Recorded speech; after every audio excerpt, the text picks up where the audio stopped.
I can't sleep, I can't eat, I can't drink anything without feeling pain, true pain. They have everything, except what they want the most. Independent, successful, free. But at 30, they look in the mirror and ask themselves, where's the man? Where's the family? Meanwhile, men are pulling away, and relationships have turned into a cold game with no future. It's time to face the truth no one dares to say. No filters, no excuses. So I'm 31. Actually, I'm 30. I'm going to be 31 in 2 weeks, but almost there anyways.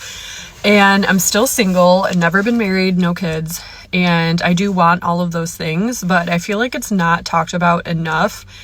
Kind of like the weird period when you're in your late 20s, early 30s, and pretty much everyone you know is married with kids, and they're pretty much like settled in life, or so it seems, and you just feel like you are completely at a different stage.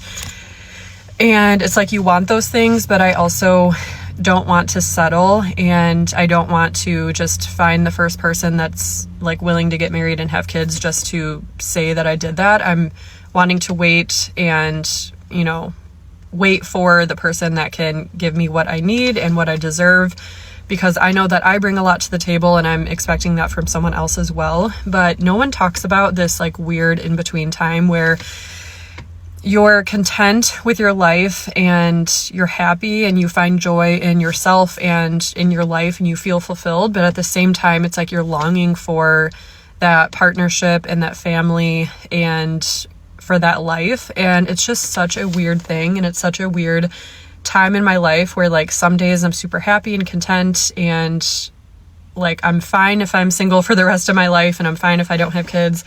But then other times I think about it and it's like, I'm gonna be 31 in 2 weeks, and the biological clock is a real thing, and just not knowing if like that's in the cards for me is kind of a weird place to be at. And I know that it's all in God's hands, it's all in God's timing, and there's just things that we cannot control in life. But I feel like it's just not talked about enough for, you know, the people that are kind of in my situation. So yeah, if anyone else is feeling like this, let me know. This is the classic dilemma of the modern woman who grew up hearing, you have all the time in the world. Focus on your career. You don't need a man for anything. Then 30 comes around.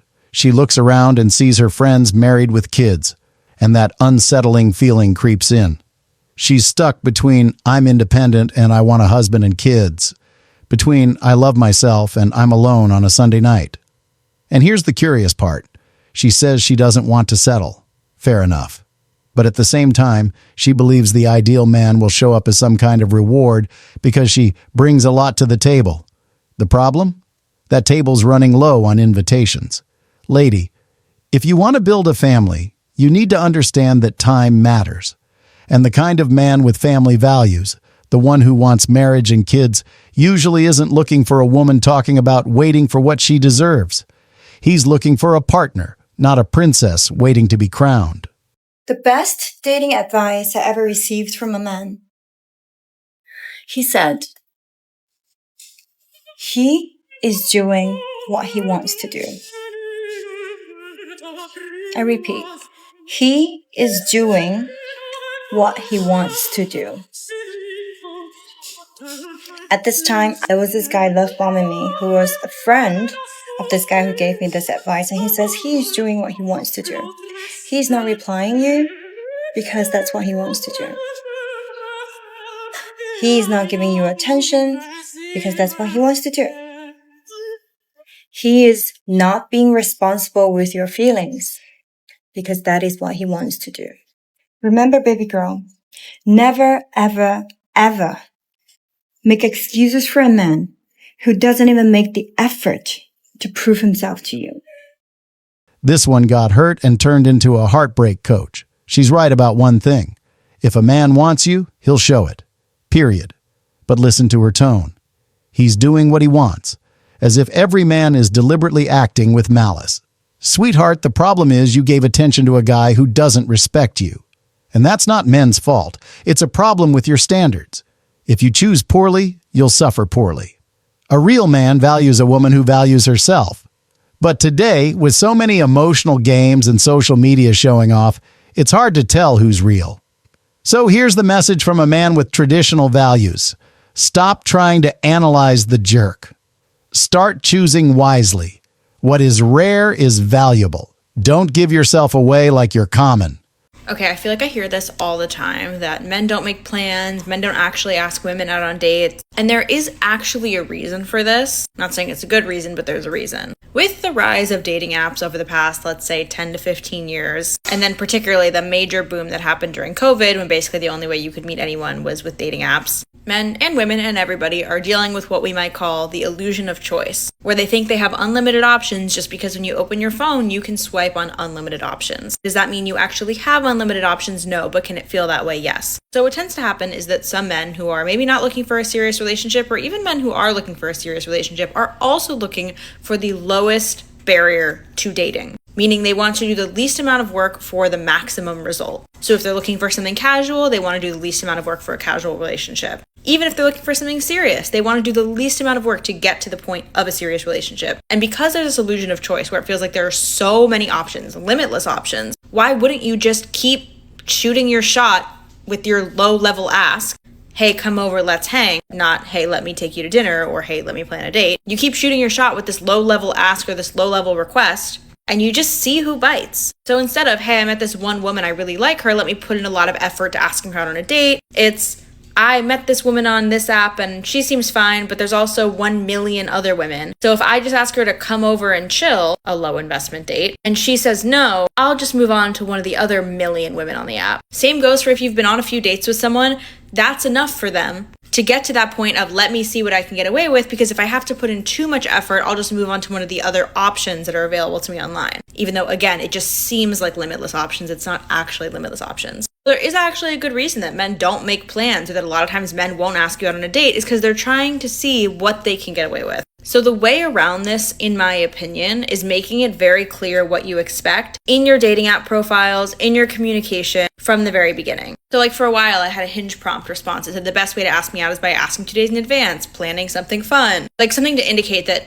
you saying, hey, let's chill, does not count as a date. Same goes for when I do go on a first date with someone, I make it very clear, yeah, I'm not coming to your house to hang in month 1, literally at all. Like, I would like to go out in the world on dates. I will plan some of those dates. I'm happy for us to mutually come up with stuff. But let's chill is not appropriate for date 2, 3, 4. So number 1 is they do have a reason for not making plans. They're just kind of seeing what they can get away with limitless options. But 2 is you can actually set a standard for what you expect. And if they don't meet that, bye. This one spoke some truths. Not all, but a few good ones. Yes, the modern man has been domesticated by dating apps. He became lazy, unmotivated. But who accepted this new standard? Women. You say yes to let's watch a movie at my place as a first date. You reward the guy who texts, hey stranger. Then you're helping create that type of man. A woman with clarity, posture, and standards filters out the lazy ones before the first message. But many still confuse having standards with being arrogant and difficult. If you want a man who plans, leads, and builds, don't accept crumbs. But also, be the kind of woman who inspires that man to make plans with you. Men are supposed to correct the energy of a woman, not match the energy of a woman. All right? Y'all hear me? Do y'all hear me? Because if I'm walking around acting petty, ignoring you, like I want to beef with you, you supposed to grab me up and say, hey, listen, we ain't doing none of that. Fix yourself. You know what I'm saying? That's how a real man handles stuff. Now, you sitting there matching my energy, you want to walk around and not speak to me too, and you want to move weird, you want to move funny. That's feminine. That's feminine. That's what girls do. We are known to be petty and emotional. That's doing things by your emotions, right? That's what we're known for doing, and we're not even supposed to be doing that. So why are you matching my energy? Because I'm not even doing the right thing. I shouldn't be over here ignoring you. So the fact that you ignore me too, you're weird. Check me, correct me, don't match me. What are you doing? This one is gold. Finally, a woman saying, I don't want a man who acts like me. I want a man who corrects me when I'm wrong. Amen. That's maturity. But here's the funny part. Today, if a man says that, he's labeled abusive, toxic, controlling. But the truth is, a woman doesn't want a mirror. She wants a pillar. She wants someone who calms her, grounds her and says, enough of that with authority, but with care. A man who plays emotional games with a woman becomes emotional himself, becomes weak. A woman wants a man to be the anchor, not the wind. So to her I say, if you want a man who corrects your energy, be a woman willing to be corrected, because many good men are tired of trying. These 4 stories paint the portrait of a confused generation of women. They want independence, but misdirection. They want freedom, but crave structure. They want strong men, but reject authority. And we, men with traditional values, sit back, watching it all and thinking, when you're done figuring it all out on your own, we'll be here. Not with fairy tale promises, but ready to build something real, as long as there's humility on both sides.